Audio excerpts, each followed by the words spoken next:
નમસ્કાર દર્શક મિત્રો, વેરાયટી સ્ટુડિયોના ગુજરાતી એપિસોડમાં હું દર્શન માકડ આપ સર્વેનું સ્વાગત કરું છું. ભાસ્કર જેવા પ્લેટફોર્મમાં મને જ્યારે ક્રાઇમ રિપોર્ટિંગ કરવા મળ્યું એટલે હું વધારે નિખરીને આવી. જ્યારે કોઈના ઘરમાં મૃત્યુ થયું હોય અને જે મજાકમાં લોકો કહે કે આપકો કેસા લગ રહા હૈ, એ જે સવાલ હોય છે ને એકચ્યુઅલી અમારી મજબૂરી હોય છે ને અમે એવું નથી જ પૂછતા કે આપકો કેસા લગ રહા હૈ. પત્રકારત્વની સાથે સાથે તમે પર્વતો ખૂંદવાનું શરૂ કર્યું, કેવી રીતે શક્ય બન્યું આ? પહાડ જે કંઈ બી આપે છે બહુ પ્યોર હોય છે. ઘણા આપણાથી એવું કહેવાય છે ને કે જેની સાથે લગ્ન કરવા છે એની જોડે 24 કલાક ટ્રાવેલ મતલબ 3 દિવસનું ટ્રાવેલિંગ કરવું જોઈએ, 24 કલાક વિતાવવા જોઈએ. એક વાર તો એની સાથે ફરવા જવું પડે કે કેટલા સમય સુધી કોઈ માણસ દોડ કરી શકે. મારો ફર્સ્ટ ટ્રેક અગર પહાડોમાં ગણીએ તો ઉત્તરાખંડ, હિમાચલ ના તો એ વેલી ઓફ ફ્લાવર્સ હતો અને મારા જીવનનો ટર્નિંગ પોઈન્ટ પણ સાબિત થયો. અને પછી ત્યારે મને ખબર પડી કે પહાડો મને ખૂબ પસંદ છે. મોટાભાગના સેલિબ્રિટી આપણે લોકોને એટલું જ બોલે છે જેટલું એમને તમારા સુધી પહોંચાડવું છે. એ દરેક જનતાને યાદ રાખવું જોઈએ. આની જેવી ફિલ્મો દેખી હોય, બોલિવૂડની ફિલ્મો, એમાં એવું હોય કે પહાડ પર જઈશું, ડ્રિંક કરીશું, મજા આવશે, કુલ આ તે. પહાડ દારૂ પીવા માટે નથી. ત્યાં જ્યારે તમે હાઇટ પર છો અને ત્યારે તમે આલ્કોહોલ કન્ઝ્યુમ કરો છો ત્યારે તમારા જીવ જવાના ચાન્સીસ 99% થઈ જાય છે. આ દુનિયામાં સૌથી વધારે પહાડ, સમુદ્ર એ સૌથી ઊંચા છે, તમારા ઈગો કરતાં પણ વધારે. તમારો ઈગો ત્યાં તૂટી જાય છે. તમે જેવા છો તેવા જ દેખાવ છો. ત્યાં તમે કોઈ દોડ નહીં કરી શકો, તમે કોઈ બનાવટી હાસ્ય નહીં આવે. તમારો મૂડ જેવો હશે એવો જ તમે બનાવશો. કે એક પૂરી ફેમિલીએ, પતિ પત્ની અને એમની દીકરીએ આ સુસાઇડ કર્યું હતું. 3 દિવસે ઘર ખોલ્યું ત્યારે વાસ આવવા માંડીને લાશ મળી અને એમાં એમના દાદી જે હેન્ડીકેપ હતા એ જીવતા મળ્યા. એ એક ઘટના મને હંમેશા યાદ રહેશે. એ ઘટના એવી હતી કે રક્ષાબંધનના દિવસે એક ભાઈનું એક્સિડન્ટ થયું હતું અને એની બેન એને રાખડી બાંધવા માટે ઘરે આવી હતી ને એવું કહેતો હતો બસ હું 5 મિનિટમાં ઘરે આવું છું. અને દેટ રક્ષાબંધનના દિવસે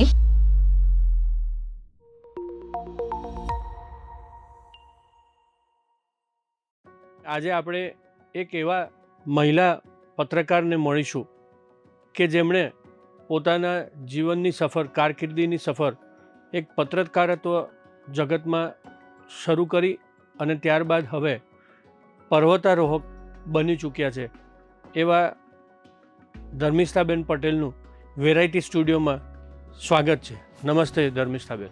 ધન્યવાદ Darshanbhai, thank you so much મને અહીંયા બોલાવવા બદલ. ધર્મિષ્ઠાબેન, તમે 2009થી પત્રકારત્વ જગતમાં કાર્યરત છો અને વિવિધ છાપાઓમાં, અખબારોમાં કામ કર્યું છે. તે સિવાય તમે સોશિયલ મીડિયામાં પણ અત્યારે ખૂબ જ આગળ છો અને એ સિવાય તમે ડિજિટલ મીડિયાના માધ્યમમાં પણ કામ કર્યું, ઇલેક્ટ્રોનિકમાં પણ કામ કર્યું અને વિવિધ પોર્ટફોલિયોમાં પણ તમે કામ કર્યું. તો ખાસ એ જાણવાની ઈચ્છા છે કે વિવિધ પોર્ટફોલિયોની અંદર તમે જે કામ કર્યું એમાં સૌથી સુંદર તમને જે ગમતો હોય અથવા તો રોમાંચ અપાવતો હોય એવો કયું રિપોર્ટિંગ તમે કર્યું હતું, તો એ જરાક એની અમને તમે જાણ આપો. ખૂબ સરસ રહી એ સફર, કારણ કે જ્યારે તમે રો મટીરિયલ હોય અને એમાંથી આકાર લેવાનો હોય એ સફર ખરેખર બહુ સારી હોય છે. ત્યારે તમે તમારી જાતને ગમે તેમાં ઢાળી શકો એમ છો. તો મને બહુ જ અલગ અલગ બીટમાં કામ કરવા મળ્યું. શરૂઆતમાં ફીચર્સ કર્યા અને પછી એન્ટરટેનમેન્ટ કર્યું, ક્રાઇમ ને થોડું ઘણું પોલિટિક્સ ને સ્પેશિયલ સ્ટોરીઝ. તો ઘણું બધું મતલબ એક્સપ્લોર કરવા મળ્યું. અને ભાસ્કર જેવા પ્લેટફોર્મમાં મને જ્યારે ક્રાઇમ રિપોર્ટિંગ કરવા મળ્યું એટલે હું વધારે નિખરીને આવી. મારામાં વધારે મેચ્યોરિટી, વધારે સમજ, ઘણું બધું કેળવાયું. અને એન્ટરટેનમેન્ટમાં લાઈફસ્ટાઈલ આ તે એમાં પણ ઘણું બધું જાણવા મળ્યું કે ઇન્ડસ્ટ્રી કેવી રીતે કામ કરે છે. ઘણો ફાયદો રહ્યો મારા જીવનમાં. અને પત્રકારત્વ, હું એવું કહું છું કે પત્રકારત્વ તરીકે મારી જાતનું ઘડતર થયું છે. અલગ અલગ પોર્ટફોલિયોની અંદર જ્યારે એક પત્રકાર, એક રિપોર્ટિંગની દ્રષ્ટિએ જે પત્રકાર મિત્રો કામ કરતા હોય છે તેમાં તમે અલગ અલગ પોર્ટફોલિયોમાં કામ કર્યું. તો સૌથી રોમાંચ અથવા તો દુર્ઘટના અથવા તો બનાવ એવો તમને કયો યાદ છે, ખૂબ જ સુંદર રીતે રિપોર્ટિંગ કર્યું હોય અને યાદ રહે, અને તમારા તંત્રીશ્રીઓએ કે તમારા ઉપરી અધિકારીઓ પણ તમને એના માટે બિરદાવ્યા હોય, એવો કોઈ પ્રસંગ હોય તો અમારી સાથે?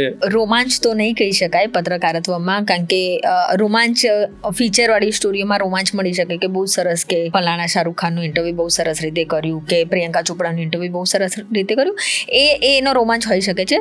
પણ મને યાદ રહી ગયું હોય તો ક્રાઇમની સ્ટોરીઓ વધારે છે, એટલે એ રોમાંચ નથી, એ દુઃખદ ઘટનાઓ છે એકચ્યુઅલી. જી. જ્યારે કોઈના ઘરમાં મૃત્યુ થયું હોય અને જે મજાકમાં લોકો કહે કે આપકો કેસા લગ રહા હૈ, એ જે સવાલ હોય છે ને, એકચ્યુઅલી અમારી મજબૂરી હોય છે ને, અમે એવું નથી જ પૂછતા કે આપકો કેસા લગ રહા હૈ. હકીકત એવું છે કે ઘણા બધી સ્ટોરીઓ યાદ રહી છે. એમાંથી બે એક સ્ટોરી એવી છે કે એક પૂરી ફેમિલીએ, પતિ પત્ની અને એમની દીકરીએ આ સુસાઇડ કર્યું હતું. 3 દિવસે ઘર ખોલ્યું ત્યારે વાસ આવવા માંડીને લાશ મળી, અને એમાં એમના દાદી જે હેન્ડીકેપ હતા એ જીવતા મળ્યા. એ એક ઘટના મને હંમેશા યાદ રહેશે, કારણ કે આખી જે રિપોર્ટિંગની જર્ની હતી, કારણ કે એ ઘરમાં થોડું એવું ફીલ નેગેટિવ, મને એનર્જી ફીલ થાય છે મને, તો મને એ એનર્જી થોડી સારી પણ નહોતી લાગી. એક એ વસ્તુ હતી ને, એમાં કારણ પણ એવું જ કંઈક આવ્યું હતું, જે દિલ્હીના 11 લોકોએ એક સાથે સુસાઇડ કર્યું હતું ફાંસી ખાઈને, એવી જ એક ઘટના અમદાવાદમાં બની હતી. એ ઘટના મને હંમેશા યાદ રહેશે. એ ઘટના એવી હતી કે રક્ષાબંધનના દિવસે એક વ્યક્તિ, એક ભાઈનું એક્સિડન્ટ થયું હતું, અને એની બેન એને રાખડી બાંધવા માટે ઘરે આવી હતી, ને એવું કહેતો હતો બસ હું 5 મિનિટમાં ઘરે આવું છું. અને દેટ રક્ષાબંધનના દિવસે તમારે એમના ઘરે જઈને એ રિપોર્ટિંગ કરવું પડે, અને તમારે એમના સ્વજનો સાથે વાત કરવી પડે. એ બહુ ડિફિકલ્ટ હોય છે. બીજી તરફ તમારી સામે પ્રેશર હોય છે કે આ સ્ટોરી આજે મોટી ઘટના છે. રક્ષાબંધનમાં એક ભાઈ રાખડી બંધાવવા માટે જઈ રહ્યો છે, એની બેન ઘરે રાહ જોઈ રહી છે રાખડી બાંધવા માટે. 2 બહેનો, એકે સવારે બાંધી હતી, બીજી સાંજે બાંધવાની હતી એમના પર્સનલ કારણોસર. અને જ્યારે ન્યૂઝ આવે આવા, અને એ સિરિયલ એક્સિડન્ટ હતો, એમાં 2-3 બીજા લોકોના પણ મૃત્યુ થયા, ઇજાગ્રસ્ત થયા હતા, ને એમનું મૃત્યુ થયું હતું. એ ઘટના મને હંમેશા યાદ રહેશે. ને એવા બહુ જ બધા કિસ્સા છે જે રોમાંચ તો નથી જ આપતા, પણ હા જીવનમાં અને મસ્તિષ્ક પર એક એવી છાપ છોડી જાય છે. 2 ડૉક્ટર છોકરીઓ હતી, અહીંયા શાહપુરમાં એક્સિડન્ટ થઈ ગયું, અને આમ લિટરલી એના ઉપરથી ટાયર ફરી ગયું હતું ટ્રકનું, અને એક જ દીકરી હતી ને એને ડૉક્ટર બનાવી રહ્યા હતા માતા પિતા. હવે એના પિતા અહીંયા બેઠા છે, અહીંયા લાશ પડી છે, ને મને ઓફિસથી ફોન આવે છે કે શું અપડેટ છે.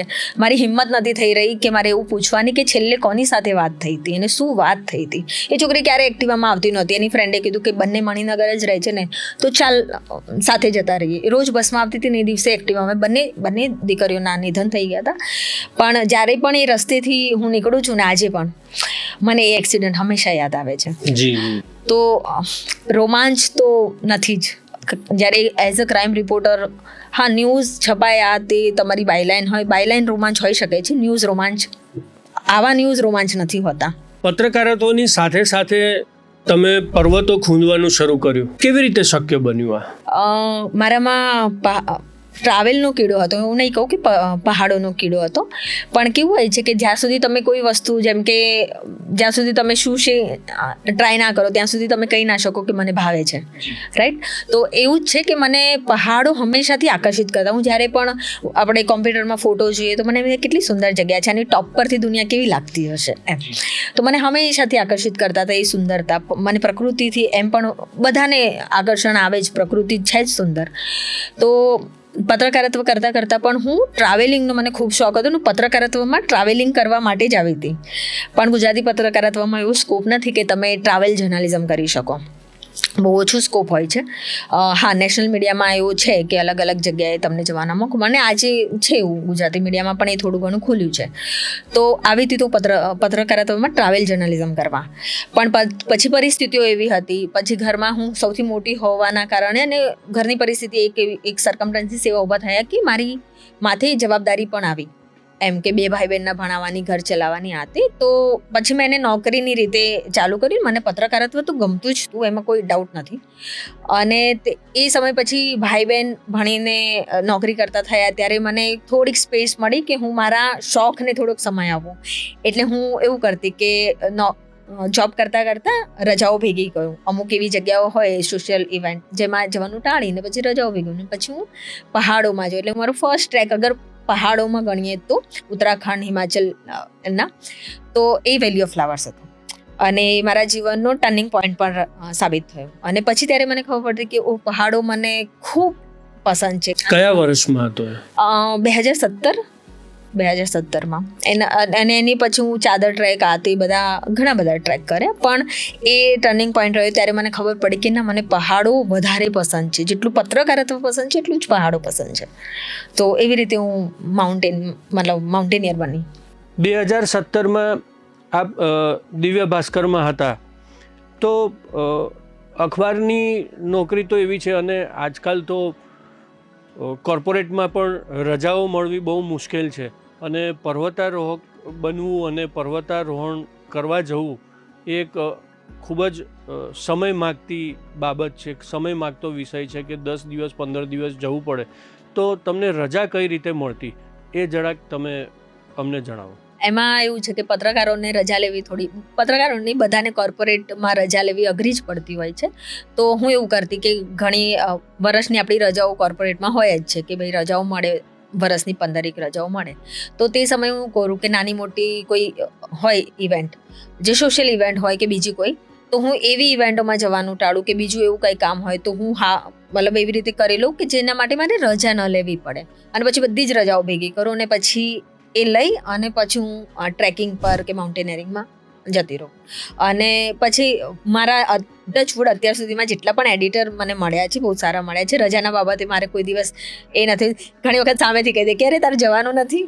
જી, પર્વત પ્રવાસ કરીને પરત આવતા ત્યારે તમારા તંત્રી એ પર્વતારોહણના દ્રશ્યો અથવા તો ત્યાંના જે વાતાવરણ હોય, ત્યાંનું જે ચિત્ર હોય એ આબેહૂબ લખવા કે એનું રિપોર્ટિંગ તું આપણા છાપામાં લખ, એવો કોઈ તમારી સાથે પ્રસંગ થયો છે કે તંત્રીએ તમને પ્રોત્સાહિત કર્યા છે કે તું આપણા છાપામાં આ લખ? ના, એવું તો નથી બન્યું. કારણ કે વાત એ જ છે કે હું બીટ ક્રાઇમની કરતી હોય અને આખું અલગ જ ટ્રાવેલિંગ આખી અલગ જ બીટ છે. તો ક્યારે એવું કોઈએ કીધું જ નહીં કે તું લખ. હા, હું લખતી, એ બધું એ મારી પર્સનલ ડાયરીમાં લખતી, જેના અનુભવો મેં લખ્યા એ મારી પર્સનલ ડાયરીમાં, પણ છાપામાં એ ક્યારેય ન આવીને પાછું હું એ જ ક્રાઇમ રિપોર્ટર હોઉં કે એ જ એન્ટરટેનમેન્ટ રિપોર્ટર હોઉં. બાકી પર્સનલ અનુભવ નથી લખ્યા એના. પણ હા, જ્યારે હું મુંબઈ ગઈ તો મિડ ડેમાં મને ચિરંતના ભટ્ટે એવું કીધું કે તું તારા અનુભવો અમારા મિડ ડે માટે લખ. તો મેં લખવાના ચાલુ કર્યા અને ખાસા સમય સુધી મેં લખ્યા. પણ પછી એવું થાય કે મારે એક મહિના સુધી હમણાં ઘણી વખત રહેવું પડે પહાડોમાં, જેમ માઉન્ટેનિયરિંગ હોય ને ઘણીવાર એવી જગ્યાઓ હોય કે જે નેટવર્ક જ ના હોય, તો એ વચ્ચે બહુ જ લાંબો બ્રેક પડી જાય. તો એ છાપા માટે બરાબર નથી. કોલમ આવતી હોય ને પછી વચ્ચે બ્રેક પડે અને એટલું બધું લખીને જવાનું શક્ય એટલા માટે બી ન બને કે એની પહેલાં પણ અમારે તૈયારીઓ કરવાની હોય ઘણી બધી. અને હું બીજું બધું કરતી હતી, તો એના કારણે બી મને આમ કહેવા જઈએ તો બહાનું જ છે કે સમય નથી મળતો, એ બહાનું જ માનું છું. એટલે નથી લખી શકી, હું કન્ટિન્યુ નથી કરી શકી એને. પણ હા, એ મોકો મને ચિરંતના ભટ્ટે આપ્યો. તમે જ્યારે કોઈ ઇન્ટરવ્યૂ લેતા હો ત્યારે સામે સેલિબ્રિટીઓ હોય, રાજકારણી હોય, સામાજિક કાર્યકરો હોય, તમારો કોઈ એવો ઇન્ટરવ્યૂ તમને ખ્યાલ હોય કે જેમાં સામેવાળી વ્યક્તિ ન બોલવા માગતી હોય અને તમે બોલાવેલું હોય, એવું કોઈ ઇન્ટરવ્યૂ તમને યાદ હોય તો જણાવો. કિસ્સો તો યાદ નથી એટલે નામ પણ નહીં લઈ શકું. સેલિબ્રિટી છે મોટા, અને એટલે પણ હું એવું કહી શકું કે મોટા ભાગના સેલિબ્રિટી આપણે લોકોને એટલું જ બોલે છે જેટલું એમને તમારા સુધી પહોંચાડવું છે. એ દરેક જનતાને યાદ રાખવું જોઈએ.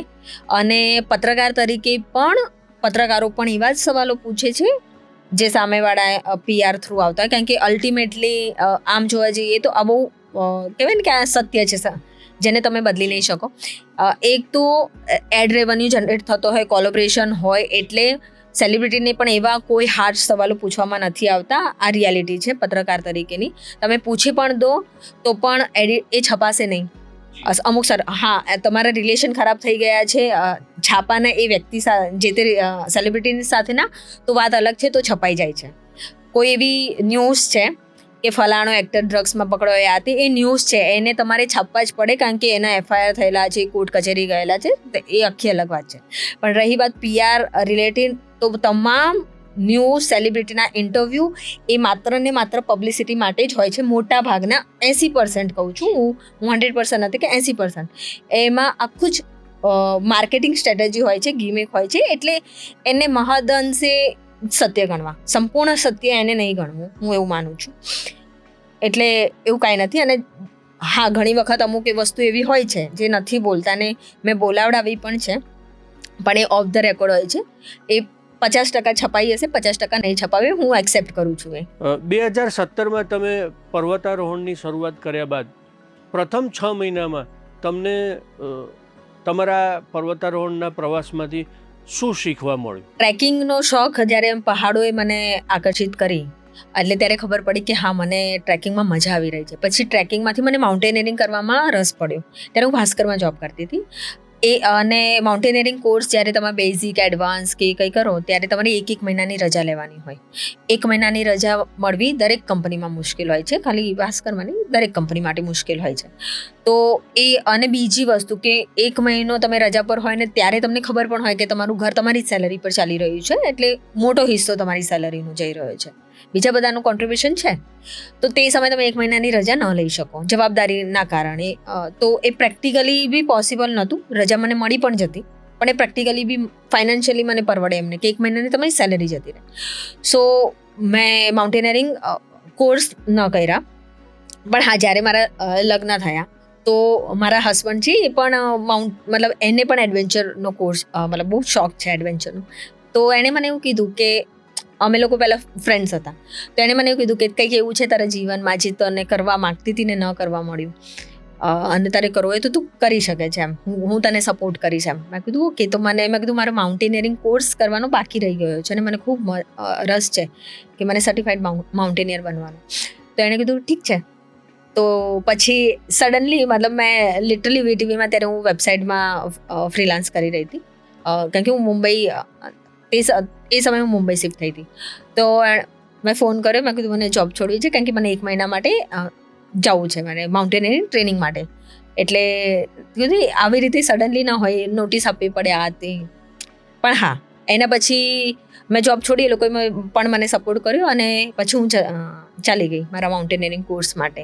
અને એના પછી મારી જર્ની શરૂ થઈને સતત ચાલતી રહી. ઓકે. એટલે સૌથી મોટી સિદ્ધિ તો મને એવું લાગે છે કે તમે લઢણમાં બોલી ગયા, પણ મને પકડાયું કંઈક એવું છે કે સિદ્ધિ સૌથી મોટી એવી છે કે તમને રાજકુંવર જ પર્વતોમાંથી મળી ચૂક્યા. હા, બિલકુલ.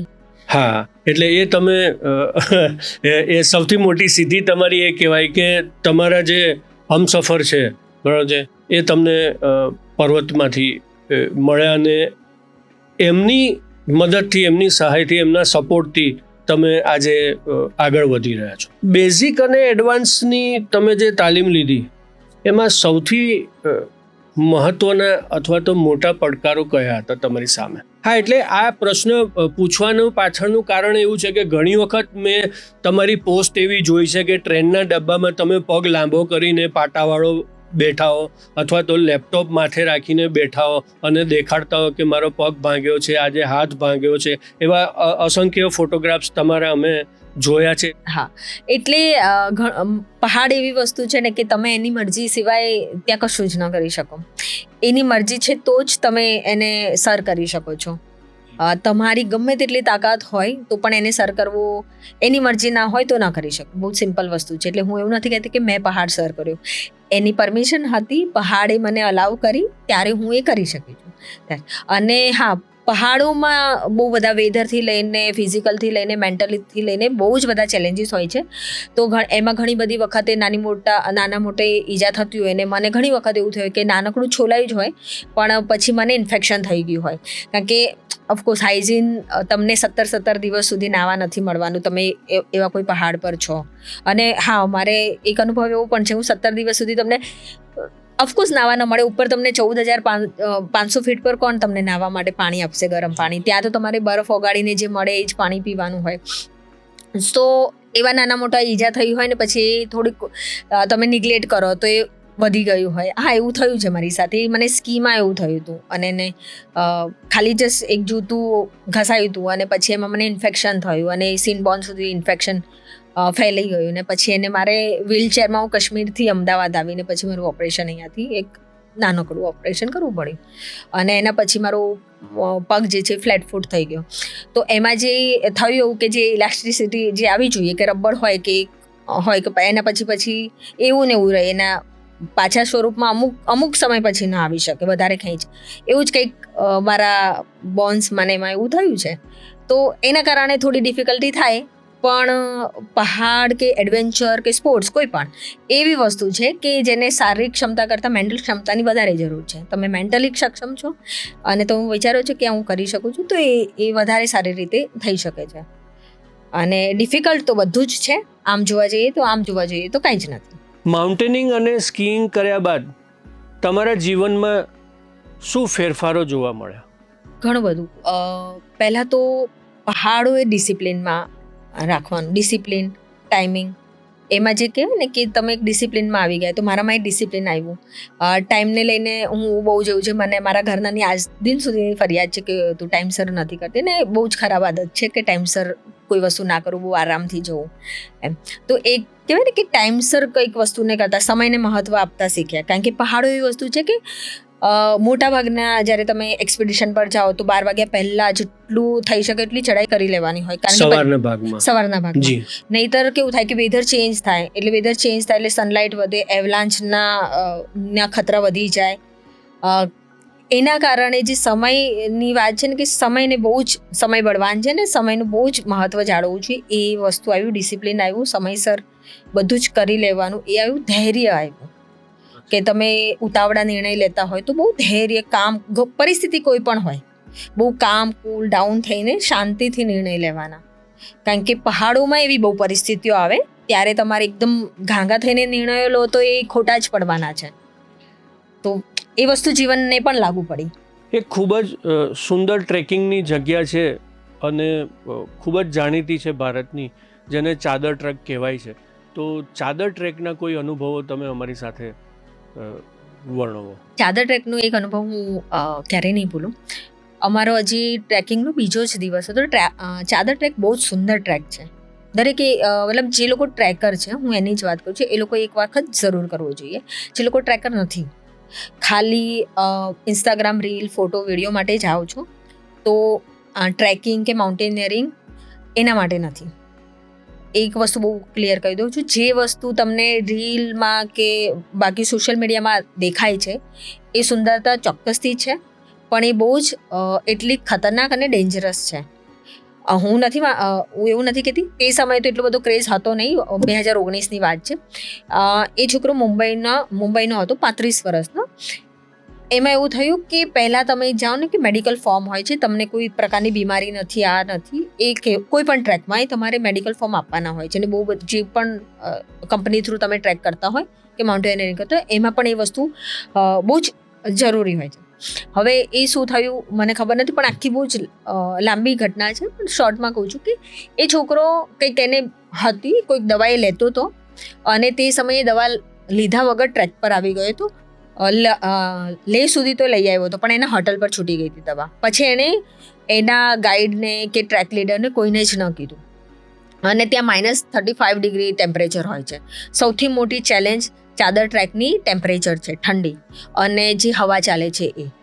તો હવા બે પહાડોની વચ્ચે થોડું ઓછું હોય છે, એનું પેલું કે ને કે એનો વેગ એટલો હોતો નથી કે ફીલ થાય, પણ હા, એ હવા જ્યારે ચાલે ત્યારે ખૂબ તેજ ચાલે અને ટેમ્પરેચર ખૂબ માઇનસમાં હોય છે, 30-35 તો હોય છે. તે સમયે રાતે એની તબિયત એકદમથી ખરાબ થઈ ગઈ અને હેલિકોપ્ટર રેસ્ક્યુ કરતાં એ છોકરાની ડેથ થઈ ગઈ. 35 વર્ષનો જ હતો. એટલે પહાડોમાં તમને કંઈ પણ થઈ રહ્યું છે, નાનકડું હેડેક પણ થઈ રહ્યું છે, તો તમારે 100% તમારા જે કોઈ બી સાથી છે, તમારું બડી છે, એકચ્યુઅલી બડી સિસ્ટમ હોય છે પહાડમાં. 2 કે 3 લોકો તમે બડી બનો, તમને કંઈ પણ થાય, તમને કંઈ પણ સામાન્ય માથાનો દુખાવો છે તો પણ કહેવું, કારણ કે AMS થઈ શકે, એ તમારું AMS હોઈ શકે છે. તો એણે ન કીધું, ના એના ગાઈડને કીધું, ના એના કેમ્પ લીડરને કીધું, કોઈને ન કીધું. ને સડનલી એની તબિયત ખરાબ થઈ. બીજા એક છોકરાની પણ થઈ હતી, બંનેની થઈ હતી. એકને રેસ્ક્યુ કરતા એનો જીવ બચી ગયો, પણ આ છોકરાનું સડનલી ડેથ થયું હતું. મને હા, આ એક કારણ નહીં હોય, મને જેટલી ખબર છે એ મેં કીધું કે એક દવાની આ વસ્તુ હતી. બની શકે આ કારણ ન પણ હોય, બીજું કોઈ કારણ હોય અને કોઈ નેગ્લિજન્સી પણ હોઈ શકે, પણ એ કોઈની પણ હોય, પણ એક જીવ ગયો છે એ ફેક્ટ છે. ચાહે એની ભૂલથી ગયો, ચાહે ટ્રેક લીડરની ભૂલથી ગયો, પણ ગયો છે. તો કહેવાનો મતલબ એ છે કોઈ દવા લેતા હોય કે બીજું કંઈ પણ તમને સમસ્યા હોય તો 100% તમારે આસપાસ જે પણ છે એને કહેવું. બીજું, પહાડોમાં ઘણા લોકો એવું કહીને આવે છે કે જવાની દીવાની જેવી ફિલ્મો દેખી હોય, બોલિવૂડની ફિલ્મો, એમાં એવું હોય કે પહાડ પર જઈશું, ડ્રિંક કરીશું, મજા આવશે, કુલ આ તે. પહાડ દારૂ પીવા માટે નથી.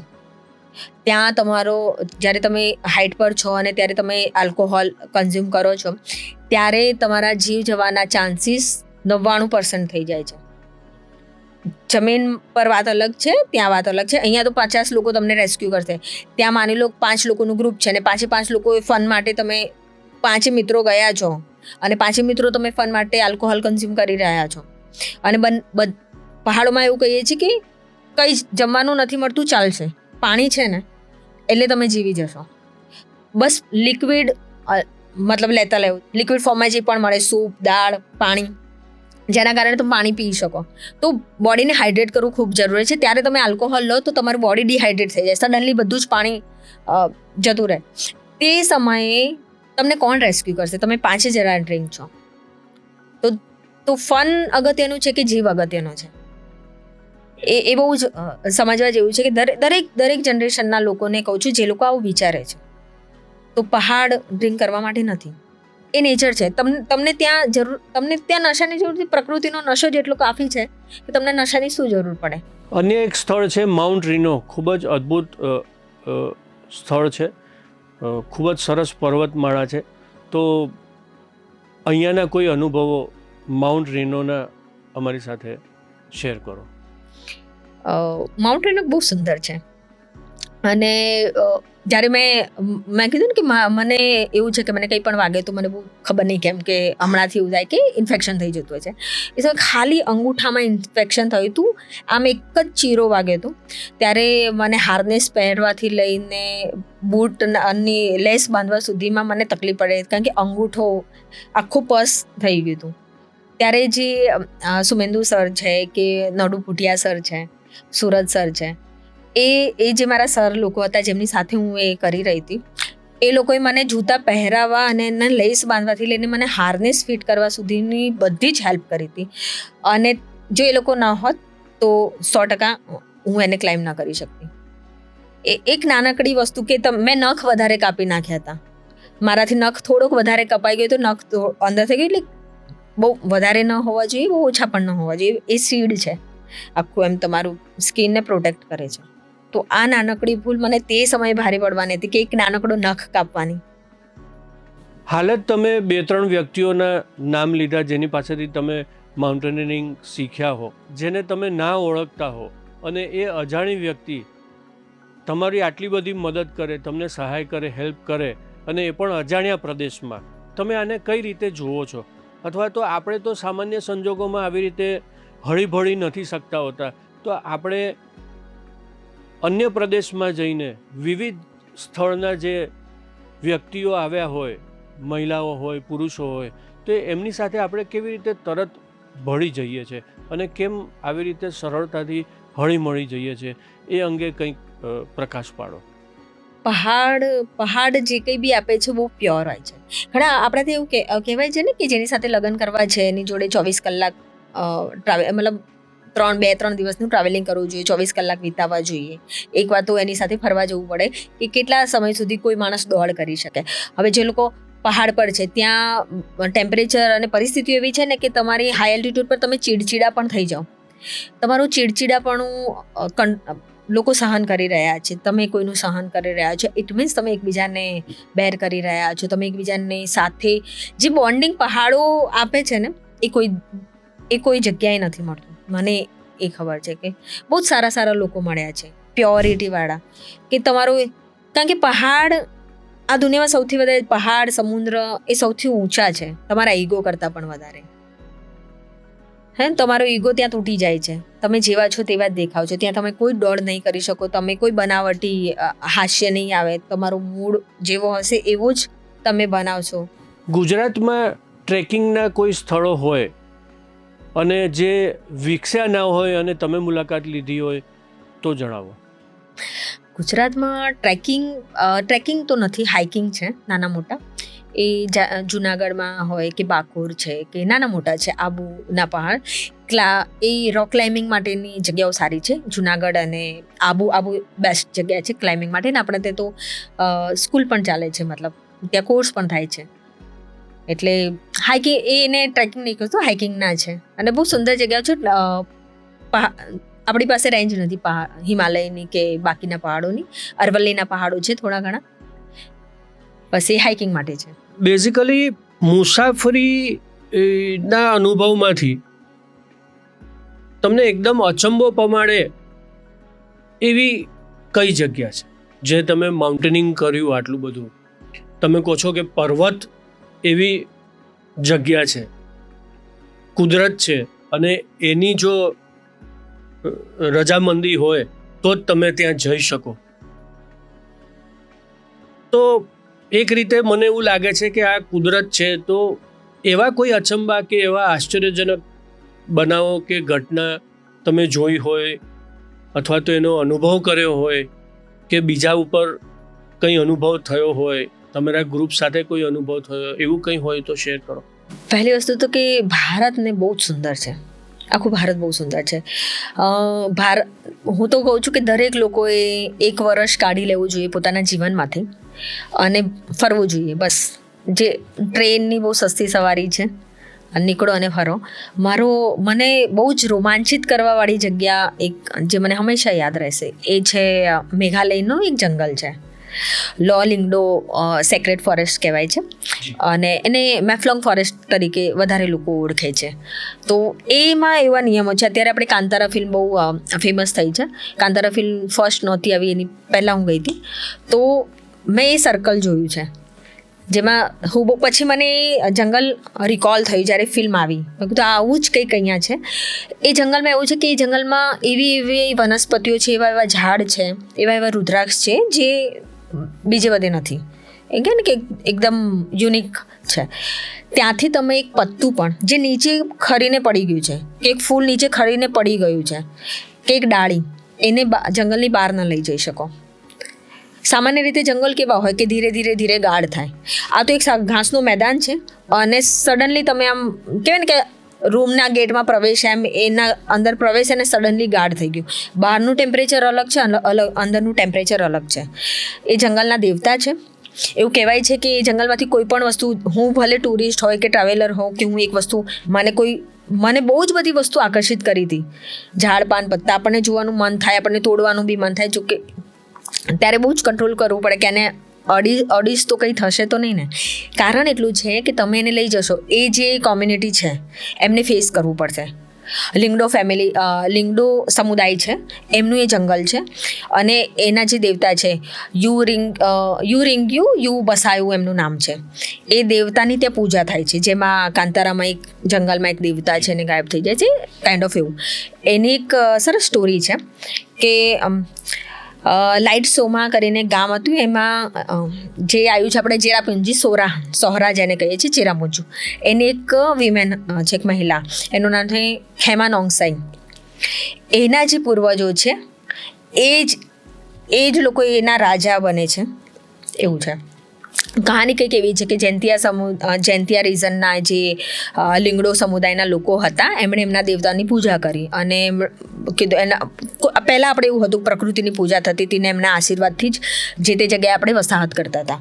તો પૂજા કરી તો દેવતાએ એવું કીધું કે આ જગ્યાએ એક છે ખેમા નોંગસાઈ નામની સ્ત્રી, એ અહીંયાની રાણી બનશે. તો એ સમુદાયે શોધવાનું કીધું તો આ એવું જ હોય કે જે દલાઈ લામા આપણે શોધીએ. તો કોઈ એ સ્ત્રીને ઓળખતા નહોતા. પછી ન મળતા ફરીથી દેવતાને યાદ કર્યા અને દેવતાએ ફરીથી એવું કીધું કે આ જે સોહરા છે ત્યાંનું આ ગામ છે, એ જગ્યાએ તમને મળશે. એ લોકો ગયા, એ સ્ત્રીને શોધી અને એમને કીધું કે તમે આ જગ્યાએ રાજ કરો, એમ તમે અમારા રાણી બનો.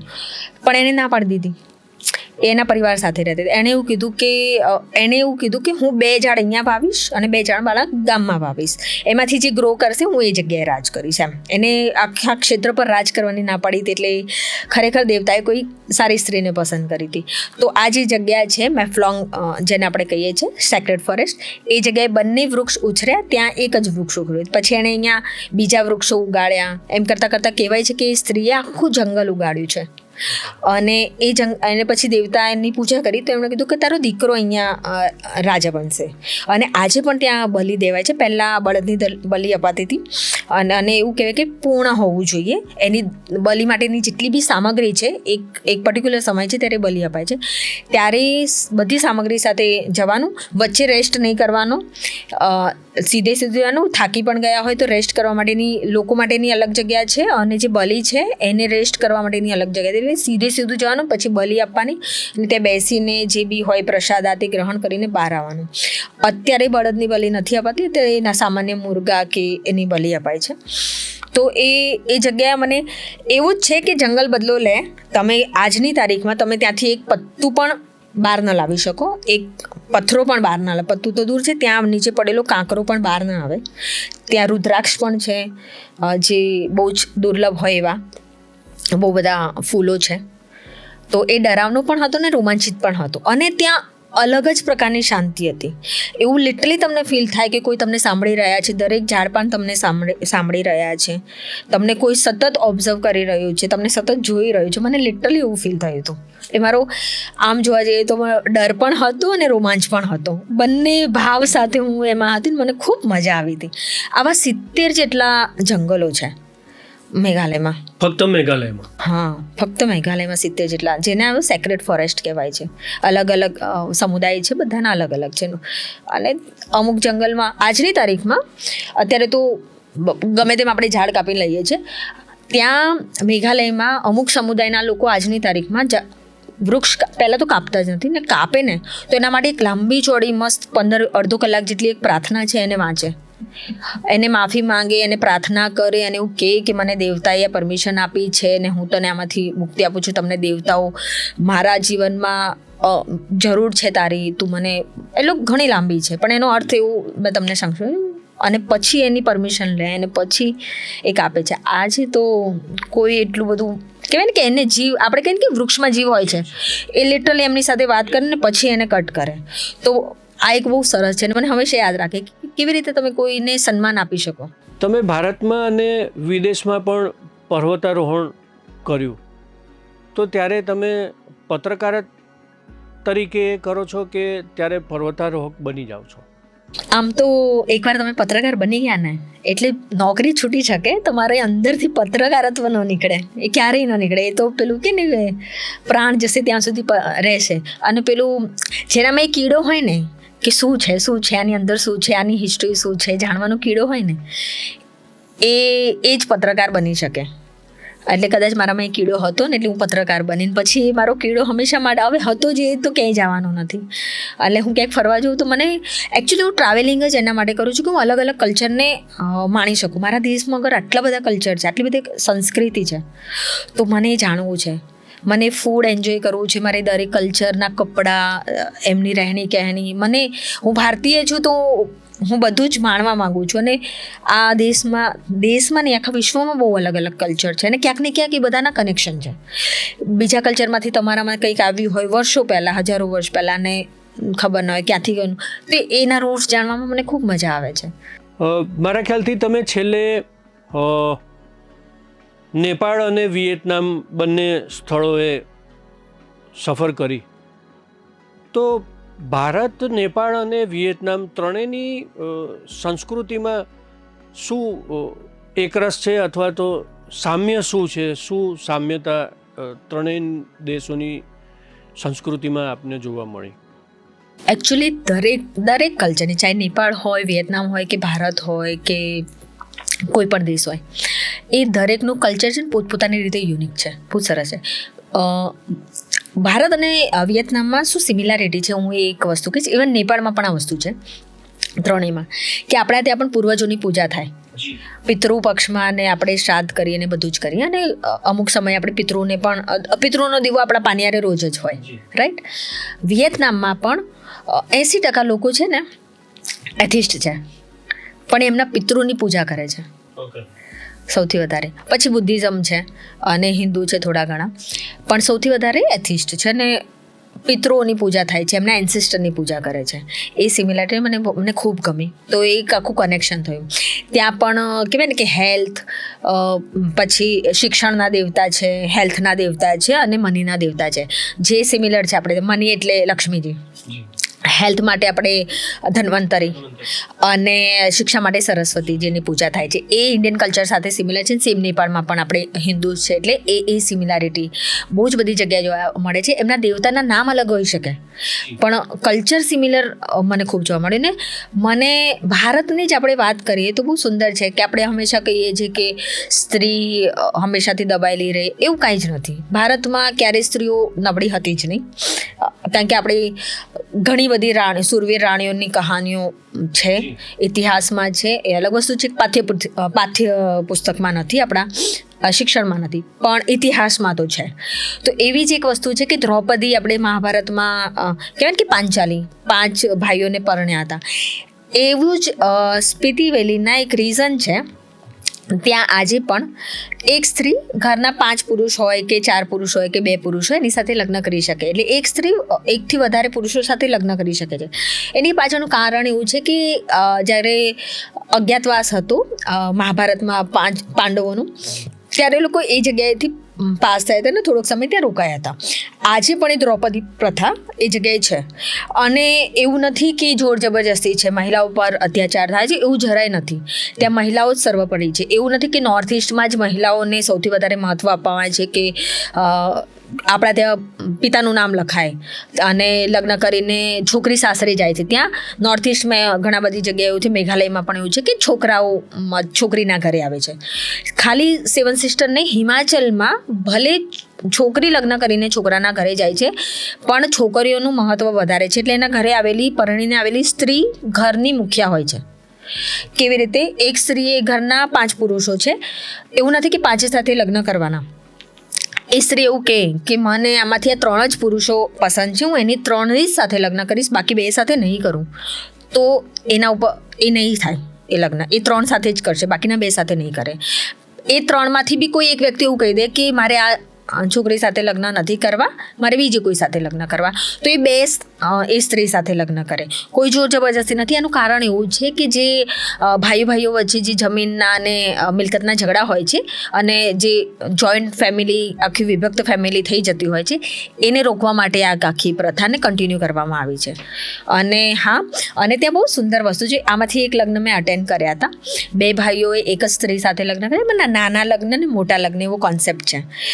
આજે આપણે જે દાવરીની ને લગ્નમાં જે એમ કહીએ ને કે બહુ જ વધારાના ખર્ચા થઈ જાય છે, અને મોંઘાદાટ લગ્ન હોય છે, દેખાદેખીમાં લગ્ન કરીએ છીએ, અને માતા પિતાની એટલી સગવડ હોય નહીં, પણ કરવા પડે. ઘણી વખત સમાજ શું કહેશે એ ડરે માતા પિતા કરતા હોય છે. ત્યાં આજ લગ્ન પ્રથાની વાત કરું છું કે 2 ભાઈઓ સાથે એક સ્ત્રીના લગ્ન હતા. એક લગ્ન મેં અટેન્ડ કર્યા હતા, એના મોટા લગ્ન હતા. પહેલાં જે લગ્ન હોય છે એ માતા પિતા કરાવે. એ 2 ભાઈઓ અને સ્ત્રીના લગ્ન થયા, એ નાના લગ્ન હોય. એમાં એના પરિવારજનો, છોકરાના પરિવારજનો, છોકરાના ગામવાળા અને સગાવાલા, અને આ બાજુ છોકરીના ગામવાળા, સગાવાલા, ને એ બધાને લગ્ન થયા. એના પછી કેવું હોય કે એ પતિ પત્નીએ જાતે કમાવાનું, બંને જણાએ મોટા લગ્ન કરવા માટે. અને એમાં પછી 15 તોલા 25 તોલા ચાંદી ને સોનું ને આખા આભૂષણો ચડાવે. એ પતિ એની પત્નીને ચડાવે, પણ એને પોતે કમાયેલા હોવા જોઈએ. એમ કોઈ એમના સાસુ સસરા કે માયકાવાળા કેમ કે પિયરવાળા નહીં આપે. એ બંને કમાય. પછી 2 વર્ષમાં કમાઈ લીધું છે એટલા પૈસા કે મોટા લગ્ન કરી શકે તો ઠીક છે. પછી 5 વર્ષે, 15 વર્ષે, તમારે જ્યારે 25 વર્ષે કરી શકો છો, 25 વર્ષે. એ લોકો 15 વર્ષે બીજા લગ્ન કરી રહ્યા હતા. એમનો છોકરો 14-15 વર્ષનો હતો. હું એને મળી તેના મમ્મી પપ્પાના લગ્નમાં હતો. અને એ લગ્નમાં પછી બંનેના સેમ એવી જ રીતે જ્યારે પહેલી વખત લગ્ન થતા હોય ને, કે જાન લઈને જાય ને ત્યાં રોકાય ને લગ્ન કરીને લાવે, એવું બધું જ હોય. સેમ પહેલી વખત લગ્ન કરતા હોય એવી જ રીતે લગ્ન થાય અને આખી રાત બધા જ લોકો મતલબ સેલિબ્રેટ કરે. એમાં આસપાસના જેટલા પણ લોકો આ બહુપતિત્વ પ્રથાને જે માનતા હોય છે એના ઘણા બધા એમના 5-6 ગામના લોકો આવે. એટલે ઘણું બહુ જ ખર્ચાળ લગ્ન હોય છે, મોટા લગ્ન. અને જાતે પોતાની મરજીથી 25-30 લાખમાં લગ્ન થતા હશે અંદાજે, હું કહું છું. એવી રીતે લગ્ન કરે. એટલે હું એ બધા જ યંગસ્ટરને કહું છું જે લોકો માતા પિતાના પૈસે જે પ્રી વેડિંગ શૂટ ને પોસ્ટ વેડિંગ શૂટ કરાવે છે એ પોતે કમાય અને પોતાનો ખર્ચો ઉપાડે. આ હિમાચલમાંથી એક શીખ લે કે તમારે લક્ઝરિયસ લગ્ન કરવા છે, જાતે કમાઓ અને કરો ફરીથી. સો એ મને બહુ જ ગમ્યું કે તમારી મરજીથી કરો, તમારો પ્રસંગ છે. ઓકે, હવે તમે વાત કરી કે મેં એક આવા લગ્નો એટેન્ડ કર્યા છે, તો એમાં એક બીજો મારો પ્રશ્ન છે, જમણવારમાં શું મોહનથાળના ચોસલા ખાધા? ના એટલે ખોરાકમાં તમને કોઈ દિવસ ક્યાંય પ્રશ્ન આવ્યો છે? હા, બહુ જ બધી વાર આવે, કારણ કે હું પ્યોર વેજીટેરિયન છું. એટલે હું ઈંડા પણ નથી ખાતી, પ્યોર વેજીટેરિયન છું. એટલે ઘણી બધી જગ્યાએ મને વિયેતનામમાં આવ્યો, પણ હા, વિયેતનામમાં છે ઇન્ડિયન ફૂડ મળી જાય છે, ગુજરાતી ફૂડ મળી જાય છે, ગુજરાતીઓ મળી જાય છે અને બહુ બધી જગ્યાએ મળી જાય છે. એટલે વધારે ટ્રબલ નથી પડતી. અને તમે કીધું કે એ લગ્નમાં મેં મોહનથાળના ચોસલા નથી ખાધા, પણ હું તમને એક સરસ વાત કહું. ત્યાં દારૂની એક બોટલ મૂકવામાં આવે ને એની પૂજા પણ થાય. અને જેટલા પણ પ્રિસ્ટ, જે પૂજારી છે, જે 5 લોકો આવ્યા હોય એમના સુંદર અટાયરમાં, એ બધા જ લોકોને પહેલાં દારૂ સર્વ કરવામાં આવે. અને આપણે જે મમરા ખાતા હોય ને એમ લિટરલી ડ્રાયફ્રૂટ્સની પ્લેટ નાસ્તા તરીકે આપે અને આખી રાત ચાલે. એટલે ખરેખર બહુ ખર્ચાળ લગ્ન છે. અને કદાચ એટલા માટે જ લોકો સમય આપે છે કે તમારી મરજીથી કમાઓ અને પછી કરો. આખો દિવસ ખાવા પીવાનું ચાલે, આખી રાત ચાલે ખાવા પીવાનું. અને ખૂબ મજા આવી હતી મને તો. હા, તમે હમણાં કહ્યું એ રીતે જ કે તમારે મહિનો પર્વતમાં રહેવું પડે અને મીડિયાથી થોડાક અળગા છો. તો આવા સંજોગોની અંદર તમે તમારી આર્થિક પરિસ્થિતિને કેવી રીતે મેનેજ કરો છો, અથવા તો આર્થિકતાને સદ્ધર કરવા અથવા તો તમારા આગળના જે આયોજનો છે એને પહોંચી વળવા માટે કેવી રીતે મેનેજ કરો છો?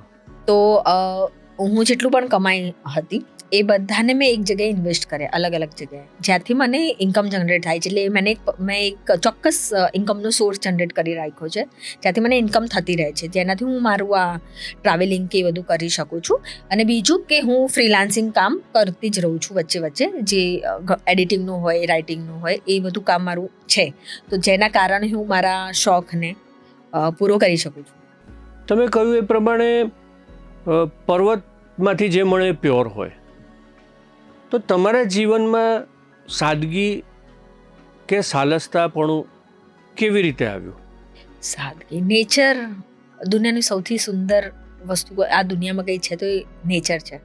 અને એ રહેવાનું, કારણ કે નેચર એ મા પાર્વતી છે. તો સીધી વાત છે કે તમે માના ખોળામાં જાઓ ત્યારે માં જ સૌથી મોટી હોય અને તમારામાં એના ગુણો આવવાના. જેમ તમારી માં, તો આપણી કેળવણી કરે છે, પરવરિશ કરે છે, બસ એવી જ રીતે નેચર એ માં પાર્વતી છે અને એ તમને એવી જ રીતે ટીચ કરશે. જે વસ્તુ રહી ગયું છે તમારા જીવનમાં એ તમને ત્યાં શીખવાડશે નેચર. એટલે તમારામાં કોઈ પણ પ્રકારનો ઈગો હોય, જેમ કે હું જ કરી શકું છું કે મારા સિવાય કોઈ આ સારું ન કરી શકે, એવું ઘણી વખત આપણે બધામાં આવી જતું હોય છે કે મેં કર્યું. એ વસ્તુ ન રહે. પહેલી વસ્તુ કે તમને ખબર પડે કે તમે કંઈ જ નથી. આ આખા સમસ્ત બ્રહ્માંડમાં તમે ધૂળની એક નાનકડી કણ જેટલા જ છો. લાખો કરોડો લોકો છે, બધા પોતપોતાના ફિલ્ડમાં ખૂબ સારું કરી રહ્યા છે.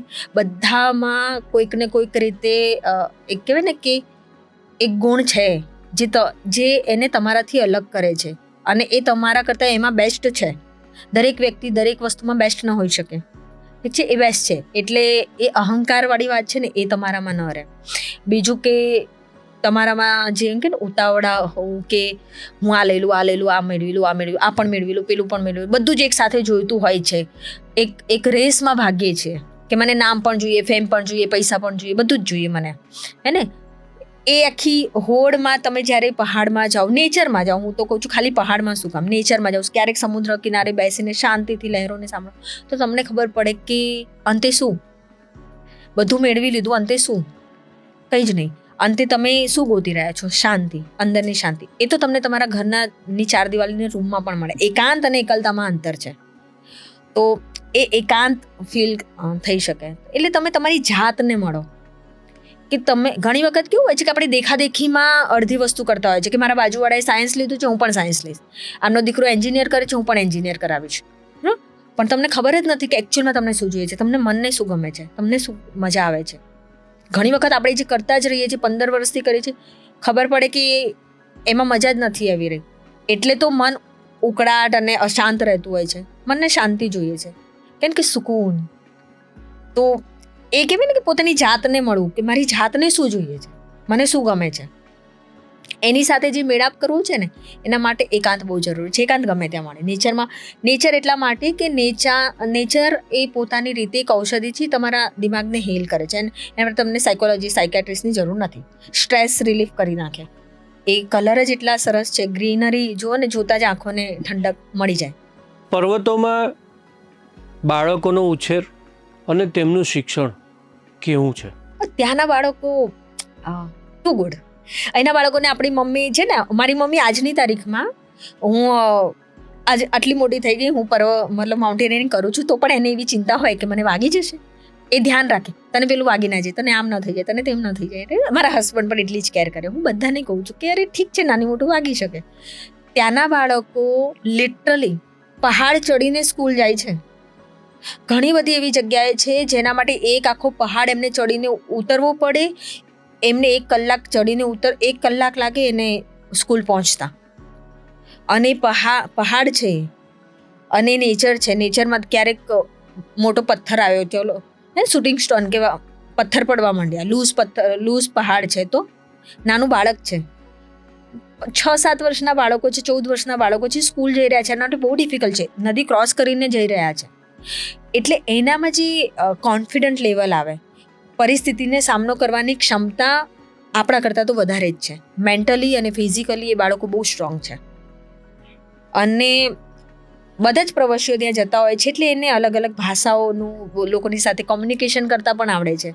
એટલે અને નેચર જેનો ઉછેર માં શિવ અને પાર્વતી કરી રહ્યા છે, એ બાળકો તો શ્રેષ્ઠ હોવાના છે. હાલ જ એક સર્વે થયેલો છે ધર્મિષ્ઠાબેન, કે ભારતમાં મહિલા સોલો ટ્રાવેલિંગ વધુ કરી રહી છે, તો એ પાછળનું કારણ શું છે?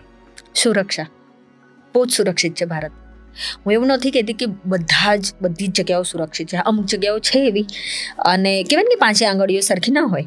પણ હા, ભારતમાં એવું છે માહોલ કે એક સ્ત્રી પોતાની રીતે સોલો ટ્રાવેલિંગ કરી શકે.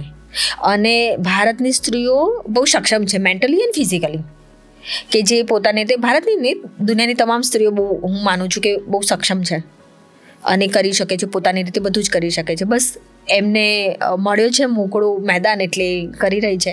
અને ખરેખર ભારત બહુ સુરક્ષિત છે. સોલો ટ્રાવેલ અગર કોઈ શરૂ કરવા માંગતા હોય તો હું તો કહું છું ભારતથી કરો. એના માટે બહુ સામાન્ય વસ્તુઓ ધ્યાન રાખવાની છે કે જ્યાં તમારું દિલ એવું કહે કે આ જગ્યા જવા જેવી નથી લાગતી, ભલે બધું જ સરસ લાગતું હોય, આંખોને બધું જ સરસ લાગતું હોય, પણ મનને એવું લાગતું હોય ને, આપણને ઘણી વખત શંકા થતી કે જવું કે ના જવું. એમ જ્યારે પણ તમને એવું લાગે, ના જાઓ. બહુ સિમ્પલ છે. દરેક છોકરીઓને આ જ વસ્તુ છે કે ખૂબ ટ્રાવેલ કરો, પણ 1% પણ ડાઉન હોય, 1%, 0.1% ડાઉટ હોય કે આ જગ્યાએ નહીં જવું જોઈએ, તો નહીં જાઓ. એને જ તમારી ગટ્સ ફિલિંગને જ ફોલો કરો. કોઈના કહેવાથી કે એને ફોલો કરવાની કંઈ જ જરૂર નથી. અને હા, અમુક જગ્યાએ અમુક અસામાજિક તત્વો બધી જ જગ્યાએ રહેવાના છે અને મળવાના પણ છે. ત્યારે તમારી સૂઝબૂઝ અને સમજથી કામ કરી શકો છો. તમે એવી કોઈ જગ્યાએ એક્સપ્લોર કરી રહ્યા છો તો તમારે આજે ટેકનોલોજી બહુ સારી છે, તમારું લોકેશન, તમે જે ગાડીમાં જઈ રહ્યા છો એના નંબર, એ લાઈવ લોકેશન એ બધું નાખી દો તમારા પરિવારને. એટલે અમુક વસ્તુઓનું છે ધ્યાન રાખવાનું છે. બાકી બસ છે, જાઓ. હું તો કહું છું જાઓ, તમારી જાતને પૂછો, નિખારો અને તમારા વ્યક્તિત્વને નિખારો. પત્રકારત્વ અને પર્વતારોહક વચ્ચેના સંઘર્ષનો સમન્વય તમે કઈ રીતે કરી રહ્યા છો? બંને એકચ્યુઅલી સંઘર્ષ નથી કરવો પડી રહ્યો. આજકાલ તો યુટ્યુબ છે એટલે પત્રકારત્વ ત્યાં સચવાઈ જાય છે. સોશિયલ મીડિયા પર કંઈક એવું નવું જાણવા મળે તો હું પોસ્ટ કરતી હોઉં છું. અને મારી આખી જર્નીને હું વિડીયોગ્રાફી કરીને, પહેલાં હું છાપામાં લખતી હતી, હવે યુટ્યુબ છે તો વિડીયોગ્રાફી કરીને એમાં નાખી દઉં છું. એટલે મારું કાઇન્ડ ઓફ એ મીડિયાનો એક અલગ પ્રકાર છે. એટલે એક મીડિયા તરીકેનું કામ પણ થઈ જાય છે અને પર્વતારોહણ અને ટ્રાવેલર તરીકેનું કામ પણ થઈ જાય છે. પર્વતપુત્રીનું હવેનું લક્ષ્ય શું છે, અથવા તો નવા આયોજનો અંગે તમે જો અમને જણાવી શકો તો પ્રેક્ષકોને થોડુંક માર્ગદર્શન મળે. લક્ષ્ય તો છે પણ એટલે પ્લાનિંગમાં પણ છે. એટલે મારું થોડુંક એવું છે કે થઈ જશે એટલે 100% કહીશ. એટલે કર્યા પહેલાં કેવું એ મને પર્સનલી થોડુંક ઓછું ગમે છે. કર્યા પહેલાં કહેવાનો કોઈ મતલબ નથી. કરી લઈશ એટલે ચોક્કસથી કહીશ. છેલ્લો સવાલ છે ધર્મિષ્ઠાબેન, અને ટ્રેકિંગ કરવા માટે જે પ્રેક્ષકો આપણને જોઈ રહ્યા છે અથવા તો ટ્રેકિંગના શોખીનો છે, એમના માટે કોઈ સલાહ કે માર્ગદર્શન આપના વતી હોય તો શું કહેશો? સૌથી પહેલાં તો જો તમને ગમે જ છે ને, નીકળી જાઓ. કોઈ એવું કહે છે ને પૈસાની જરૂર પડે છે, નથી પડતી. ફરવા માટે પૈસાની જરૂર નથી. ફરવા માટે એક સાહસની જરૂર છે. જો તમારી સામે જવાબદારી નથી, જેમ કે યંગસ્ટર છે, અનમેરિડ છે અને હાલ એમના ઘરમાં પિતા કે મોટા ભાઈ કે કોઈ પણ કમાઈ રહ્યા છે, તો જતા રહો. તમારા ઘરની જવાબદારી નથી. ઘરની બહાર નીકળો. ટ્રેન છે, સસ્તું ટ્રાવેલિંગ છે, તમે ટિકિટ લો. ચાહે તમે કઈ અફોર્ડ કરી શકો છો. જનરલ તો ખબર પડે રિયલ ભારત શું છે. જનરલમાં સફર કરો, પછી એમાંથી થોડુંક કમાવો તો પછી બીજા એમાં નીકળો. અને એના પછી બહુ જ બધી જગ્યાએ એવું છે કે જ્યાં લંગર ચાલે છે. અચ્છા, CS જેવા પ્લેટફોર્મ છે જેમાં એવું હોય છે કે તમે CS ના મેમ્બર થઈ જાઓ. એ ફ્રી છે પ્લેટફોર્મ. ત્યાં તમે કહો કે હું ફોર એક્ઝામ્પલ અમદાવાદથી મુંબઈ જઈ રહી છું અને ત્યાં કોઈ XYZ વ્યક્તિ છે ને હું નાખું કે ભાઈ દર્શનભાઈ, હું મુંબઈ આવું છું, તમે મને હોસ્ટ કરશો, તમે મને ફ્રીમાં તમારા ઘરમાં રાખશો. એવા ઘણા બધા પ્લેટફોર્મ છે જે તમે ફ્રીમાં સ્ટે ગોતી શકો. તમારો મોટો પ્રશ્ન હતો સ્ટેનો, એ સ્ટે સોલ્વ થઈ ગયો. સ્ટ્રીટ ફૂડ બહુ સસ્તું છે ભારતમાં. 20-30 રૂપિયા અને 50 રૂપિયામાં બહુ જ બધી જગ્યાએ એવું છે કે તમને આ તમારું પેટ ભરીને 50 રૂપિયામાં તમે જમી શકો છો. એ થઈ જાઓ. ચલો, તમારી પાસે 50 રૂપિયા પણ નથી, તમારા બજેટમાં નથી ફિટ થતા. થેન્ક્સ ટુ ગુરુદ્વારા, બધી જ જગ્યાએ ગુરુદ્વારા લંગર ચાલે છે. તમે પૈસાથી ગુરુદ્વારામાં સેવા નથી આપી શકતા તો તમે ફિઝિકલી સેવા આપો અને તમે એને ફૂડ લઈ શકો. જરૂર નથી કે તમે રિવર્ટ પૈસાથી આપો. તમે બીજી કોઈ સેવા આપો અને તમે ફૂડ કન્ઝ્યુમ કરો, જેથી બીજાના જ્યારે તમે સક્ષમ થાઓ ત્યારે તમે જઈને તેમને ડોનેટ કરી શકો છો. સો એવી રીતે તમે ટ્રાવેલ કરી શકો છો. બજેટ ટ્રાવેલિંગ અફોર્ડ કરી શકાય એવું છે ભારતમાં. ધન્યવાદ ધર્મિષ્ઠાબેન. તમારા પર્વતારોહણની સફર સતત ચાલતી રહે, સફળતાપૂર્વક ચાલતી રહે, અને તમે વિદેશમાં જે પગ માંડ્યા છે એમાં પણ તમે આગળ વધો. વધુ આપણે ધર્મિષ્ઠાબેનની સાથે એમના વિદેશના અનુભવોની સાથે રજૂ થઈશું. ત્યાં સુધી રજા આપશો. ધન્યવાદ ધર્મિષ્ઠાબેન. ધન્યવાદ. ખૂબ ખૂબ આભાર. Thank you so much Darshanbhai. ધન્યવાદ.